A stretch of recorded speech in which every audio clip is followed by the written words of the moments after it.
السلام عليكم ورحمة الله وبركاته. أهلا وسهلا بكم. معكم أحمد حسن من جلوبال أوفرسيز جروب.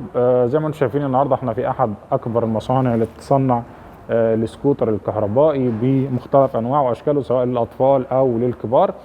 احنا هنا عندنا طلبية لأحد العملاء في أوروبا. السكوتر ده اسمه دريفت تريك أو سكوتر للأطفال للعب، بيستخدم غالبا في الأماكن أو الساحات أو الحدائق للأطفال يلعبوا بيه. واي ارضيه ملسه تقدر انت تستخدم عليها السكوتر ده.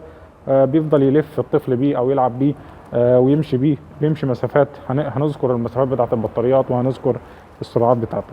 طبعا بالنسبه للسرعه، السرعه هنا بتبقى من 10 ل 15 كيلو متر بحد اقصى طبعا علشان الاطفال، وده يبقى عامل امان ليهم. طبعا بالنسبه للاسعار بتبدا من 80 وبتوصل الى 100 دولار على حسب سعر العمله، بينزل ويطلع السعر وعلى حسب كمان الكميات. الحاويه تقريبا بتشيل حوالي 380 او 360 قطعه من السكوتر ده اللي قدامنا. يبقى اذا احنا ذكرنا السرعات بتاعته، وذكرنا اعمار البطاريات، وذكرنا السعر، وكمان ذكرنا الحاويه الصغيره اللي هي ال20 بتاخد حوالي من 360 ل 380 على حسب الاكسسوارات اللي جايه مع السكوتر ده.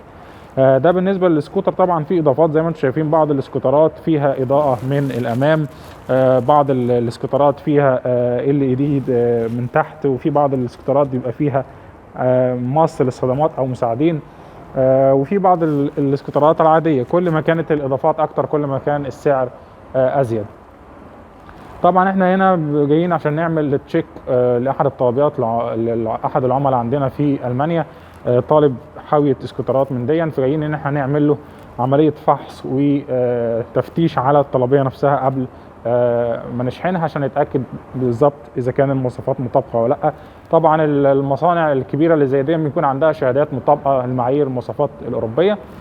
طبعا بالنسبه للانواع اللي شايفينها دي او السكوترات الصغيره دي، سواء الانواع اللي هي بتاعت الاطفال سواء سن 6 سنوات او الاقل او الاكثر، كل الانواع اللي قدامنا دي الاسعار بتاعتها بتتراوح من اول 10 دولار وبتوصل في بعض الاحيان الى 30 دولار على حسب النوع بتاع السكوتر والخامات بتاعته.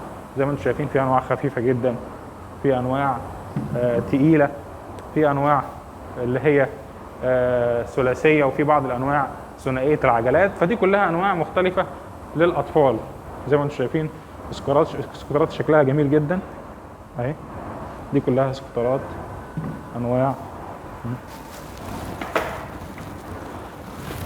والخامه بتاعتها كمان في خاماتها ممتازه جدا، اشكال زي كده.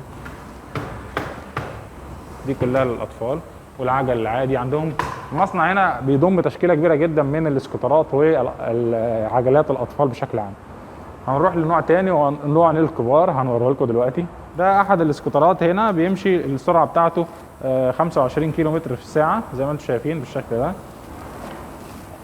25 كيلو متر في الساعه. والبطاريه بتاعته في انواع البطاريه بتقعد من 25 كيلو بتوصل الى 70 كيلو متر في الساعه على حسب حجم البطاريه ويعني القدره بتاعتها. الانواع دي بتبدا من حوالي في منها انواع بتبدا البطاريه بتاعتها قليله جدا، بتبدا من 160 او 170 دولار، وفي بعض الانواع بتوصل ل 250 و 300 دولار على حسب الاضافات وعلى حسب البطاريه الداخليه اللي فيها وعلى حسب كمان الكنترولر والتفاصيل الداخليه بتاعه السكوتر. وفي برضو الانواع اللي هي الصغيره اللي هي عاديه مش بالكهرباء، يعني ما فيهاش موتور، اللي هي الانواع البسيطه دي اللي انتم شايفينها دي كلها الصغيره دي برضو للاطفال ولكن بدون موتور. ان شاء الله نعرض لكم بعض مراحل التصنيع للسكوتر ده، وبرضه هيدوكم فكره عامه عن السكوتر.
طبعا احنا هنا في الدور الخامس. الدور الخامس هنا تجميع الاسكوترات العادية. طبعا ده التريفت تريك زي ما انتم شايفين، دي كلها خلاص جهزت اتجمعت. ده خط التجميع هنا اهو. طبعا زي ما انتم شايفين مساحة المصنع هنا والادوار، في حوالي 5 ادوار للمصنع، والمصنع هنا حجمه كبير جدا وبينتج حوالي 1000 قطعة في اليوم. ده خط التجميع اهو. طبعا هم عندهم هنا المواتير وعندهم الشاسيه وكل ده، الحاجات دي بتستخدموها. بيبدأ العامل هنا يبتدي هنا يحط البطارية والكنترولر والحاجات دي كلها. طبعا زي ما قلنا البطاريات، عمر البطاريات هنا مختلف. زي ما انتم شايفين دون الموتور والشاحن او الجزء الامامي والشاحن. يبتدي ان هو يحط الكرسي، ده الكرسي اهون، الخوذة والقطعة بتاعة الركبة علشان الصدمات اهو.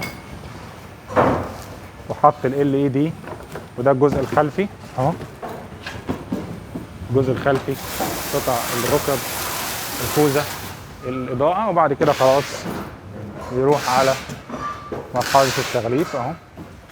هنا خلاص جاهز على الشحن اهو. ان شاء الله لو اي حد عنده سؤال او استفسار عن السكوتر الكهربائي سواء للاطفال او للكبار، ان شاء الله تواصل معنا مباشره على الرقم الموضح على الفيديو، او يشرفنا في مقر شركتنا في الصين. اتمنى يكون الفيديو افادكم. ان شاء الله انتظروني في فيديو قادم، والسلام عليكم ورحمه الله وبركاته.